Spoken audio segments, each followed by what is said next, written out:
વિજ્ઞાન જાથા નેતૃત્વ અને સંબંધિત વિવાદો પર સુરતમાં ફરી એક વખત તીવ્ર વિરોધ જોવા મળ્યો। સુરત જિલ્લા એસપી કચેરી પાસે આજે મોટી સંખ્યામાં લોકોએ વિજ્ઞાન જાથાના વિરોધમાં લોકો ઉતર્યા। વિરોધ કરનારાઓએ જયંત પંડ્યા વિરુદ્ધ નારાબાજી કરી અને તેમના પોસ્ટરો સાથે વિરોધ પ્રદર્શિત કર્યો। પ્રદર્શનમાં લોકોના હાથમાં એવા પ્લેટ કાર્ડ જોવા મળ્યા કે જેમાં લખવામાં આવ્યું હતું, જયંત પંડ્યા સનાતન ધર્મનો દુશ્મન છે, તેમજ વિજ્ઞાન જાથાના નામે નિર્દોષ લોકોને ફસાવવામાં આવે છે। વિરોધકોએ આરોપ મૂક્યો કે જયંત પંડ્યા વિજ્ઞાન જાથાના નામે સમાજમાં ભ્રમ ફેલાવી રહ્યા છે અને સોશિયલ મીડિયા દ્વારા નિર્દોષ લોકોને બદનામ કરી રહ્યા છે। મારું નામ ગોપાલ ઉર્ફે ઉમેશ કેશુભાઈ ઉસળ। હું અત્યારે ડીવાયએસપી સાહેબ ગ્રામ્યની કચેરીએ આવ્યો છું। બરાબર, અહીંયા હું અરજી દેવા આવ્યો છું જયંત પંડ્યા વિરુદ્ધની। એણે મારી અટકાયત કરી હતી 26/7/2025ના દિવસે।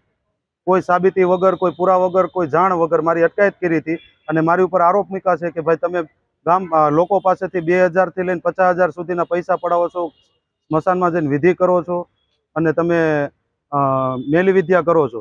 તો હું એના પુરાવા માગું છું કે આ આરોપ જે મારી ઉપર જે મૂક્યા એ તદ્દન ખોટા છે। શું માતાજીની ખોડિયારમાંની ભક્તિ કરવી ગુનો છે? જો આ સનાતન ધર્મમાં રહીને આપણે ભગવાનની ભક્તિ કરવી ગુનો છે? ભારત દેશ એ સનાતન ધર્મનો દેશ છે, તો આ જયંત પંડ્યા વિજ્ઞાન જાથાનો પ્રમુખ છે।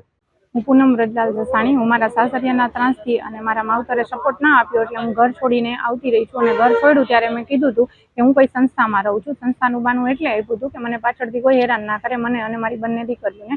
અને હું અહીંયા ઓપેરા પ્રિન્સમાં રહું છું અને મારી છોકરીઓનું સર્ટી બરોડા હતું, તો લેવા જવા માટે મેં મારા પાડોશી ગોપાલભાઈને વાત કરી। ગોપાલભાઈએ મને પાડોશીના નાતે એક ભાઈના રીતે મને હેલ્પ કરેલી છે અને સર્ટી લેવામાં।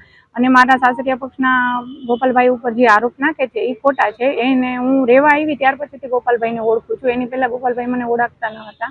ત્યાર પછી 26 તારીખે મારા હસબન્ડ અને મારા જેઠ જયંત પંડ્યા બધા 20-25 જણા મારી ઘરે આવેલા અને મને માનસિક રીતે એટલી ટોર્ચર કરેલી કે અને મારા હસબન્ડને જોઈ અને મારી બંને દીકરીઓ પણ ગભરાઈ ગઈ હતી અને ડરી ગઈ હતી અને ધ્રુજવા લાગી હતી, કારણ કે જ્યારે પહેલા મને માનસિક ત્રાસ અને શારીરિક ત્રાસ મારા હસબન્ડ આપતા એ મારી દીકરીઓને યાદ આવી ગયું હતું। અને ત્યાર પછી ઉપરના માળે કે મારા ગોપાલભાઈ રહે છે ત્યાં ગયા હતા। હું ઘર છોડવા બાબતમાં ગોપાલભાઈનો કોઈ હાથ નથી, છતાં પણ એમને આમાં લે છે, તો એ મને નિર્દોષ સાબિત જોઈએ।